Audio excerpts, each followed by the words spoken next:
गोपा का रघुनंदन राव इनका वकालत लेकर इनको बेल दिलवाया संगारेड्डी कोर्ट में। वो असदुद्दीन ओवैसी मुझे इल्जाम लगा रहे आप आरएसएस के। अरे भाई शेरवानी के ऊपर पैजामा है बोल के मैं समझा, शेरवानी के नीचे खाकी निक्कर है आपके ने। बार बार मेरे बारे में आप कह रहे, मैं सीधा सीधा एक सवाल पूछना चाहता हूं असदुद्दीन ओवैसी से, एमआईएम किसका पार्टी है? कासिम रिजवी का। कासिम रिजवी कौन है? रजाकर है।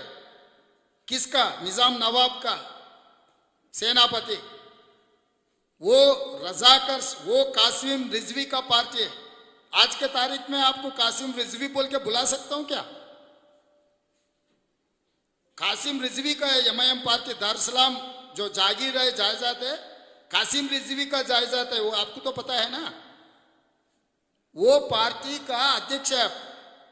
तो कल से मैं असदुद्दीन ओवैसी को नाम से नहीं बुलाता हूं, कासिम रिजवी बोल के मैं बुलाता हूं।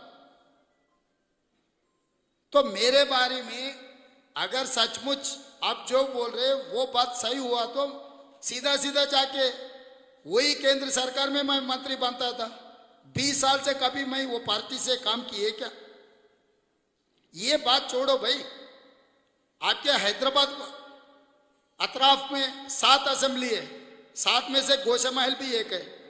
गोशा महल में आपका दारुसलाम हेडक्वार्टर है, एमआईएम का हेडक्वार्टर है। आप वहां से चुनाव क्यों नहीं लड़ रहे? वहां का एमएलए राजा सिंह से क्या दोस्ती है आपका? मैं सीधा जवाब मांग रहा हूं असदुद्दीन ओवैसी से।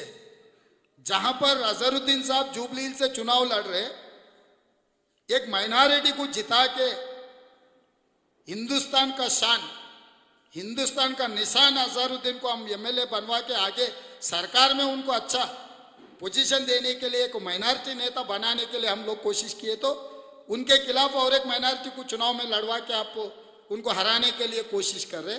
जहां पर गोशा महल में राजा सिंह आपके जानी दुश्मन बोलते, आप और आपके परिवार के बारे में कितने गंदे गंदे बातें बोलते हो। वो राजा सिंह के खिलाफ आप चुनाव क्यों नहीं लड़ रहे भाई? आप और आपका भाई कोई ना कोई लड़ो, और तीसरा भाई भी है, तीसरा भाई को वहां से चुनाव लड़वा दो। वो तीसरे तो काली है ना, तीसरे से राजा सिंह के खिलाफ चुनाव लड़ाओ। अगर आप लोग नहीं तो आपके दोस्त है ना, और एक हमारा माइनॉरिटी नेता, सीनियर नेता शबीर अली जी को हरवाने के लिए कामारेड्डी भेज दे आपके दोस्त केसीआर को। वो केसीआर को यहां से गोशा महल राजा सिंह के खिलाफ चुनाव लड़वा दो भाई। वो योगी का कितना खास आदमी है, योगी आदित्यनाथ का कितना खास आदमी है राजा सिंह। वो बुलडोजर पार्टी है ना, सो बुलडोजर को हराने के लिए अब चुनाव ही नहीं लड़ रहे। फिर आप आके रेवंत रेड्डी आरएसएस का है, रेवंत रेड्डी लाठी घुमाए, रेवंत रेड्डी ये किए, रेवंत रेड्डी वो किए। ये सब सारे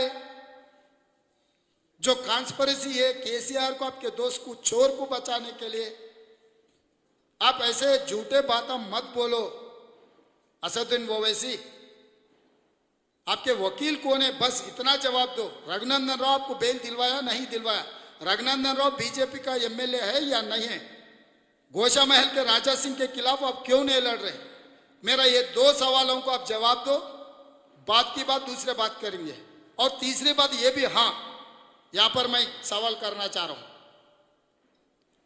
अकबरुद्दीन ओवैसी, असदुद्दीन ओवैसी मुझे बोल रहे अब संघ परिवार के है नहीं है, भाग्यलक्ष्मी मंदिर में आ जाओ, भाग्यलक्ष्मी मंदिर में आप बयान दे दो। भाई मैं तो हिंदू हूं, मैं भाग्यलक्ष्मी मंदिर को मानता हूं, मैं इससे पहले भी गया, आगे भी जाऊंगा। मगर आप कब भाग्यलक्ष्मी मंदिर को मानने में लगे? योगी आदित्यनाथ दास और अमित शाह वहां पर दर्शन करने के बाद आप भी यकीन करना शुरू कर दिए क्या? बुलाना था जहांगीर पीरला दरगाह में, बुलाना था दिल्ली में निजाम के जो दरगाह है, दरगाह में आओ, दरगाह में उठाओ बोल के कुछ बोलना था। अब दरगाह में नहीं बुला रहे, भाग्यलक्ष्मी मंदिर में मुझे बुला रहे।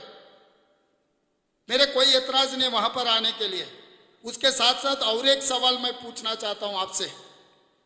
योगी आदित्यनाथ दास और अमित शाह के कास पट्टा, उसके दिमाग, उन लोगों के दिमाग में, दिल में जो है वही काम करते। बीजेपी का एमएलए, सीनियर नेता, उसका नाम नहीं लेता हूं क्योंकि ठीक नहीं रहता, कितने बार आपके घर में, शास्त्रीपुरम आपके महल में दावत दिए।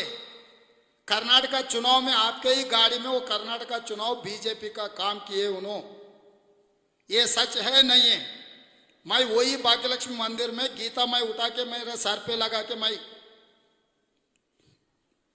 मैं जो बोल रहे आप, मैं कसम खाता हूं, आपको हिम्मत है मक्का मस्जिद में कुरान उठा के सर पे लगा के मेरे घर पे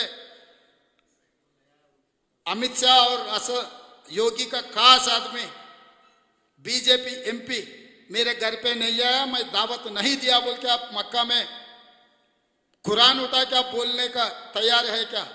जुम्मे के दिन मैं आता हूं, पहले मैं भाग्यलक्ष्मी मंदिर में मैं उठाता हूं, वहां से मैं सीधा सीधा मक्के में आ जाता हूं।